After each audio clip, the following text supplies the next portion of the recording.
હવે જોઈએ સમાચાર વિગતવાર તો મહેસાણાના કડી તાલુકાના જમિયતપુરા ગામમાં કાયદો અને વ્યવસ્થાના ધજાગરા ઉડાવતી ઘટના સામે આવી છે। ખેતરમાં ગાયો ચરાવવા બાબતે થયેલી બોલાચાલીમાં એક ખેડૂત પર 4 શખ્સોએ લાકડીઓ વડે હુમલો કર્યો હતો। એટલું જ નહીં, આરોપીઓ ખેડૂતના ઘરે જઈને પણ બેફામ ગાળાગાળી અને તોડફોડ કરતા વાતાવરણ તંગ બન્યું છે। ભોગ બનનાર ખેડૂતે આ મામલે 4 શખ્સો વિરુદ્ધ બાવલુ પોલીસ મથકે ફરિયાદ નોંધાવી છે।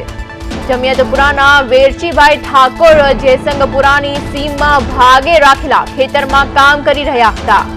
આ દરમિયાન ગામના જ નારણભાઈ હવાભાઈ અંદાજે 100 જેટલી ગાયો લઈને ખેતરમાં ઘૂસી આવ્યા હતા।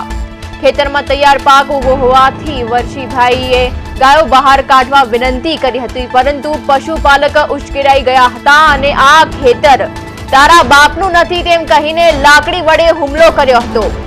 આ વિવાદ ઉગ્ર બનતા વેરશીભાઈને હોસ્પિટલમાં સારવાર લેવી પડી હતી।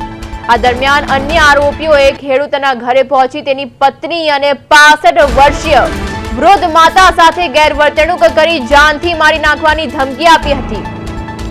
બાવલુ પોલીસે હાલમાં નારણભાઈ, સહદેવભાઈ, લાખાભાઈ અને પિયુષભાઈ સામે ગુનો નોંધીને વધુ તપાસ હાથ ધરી છે।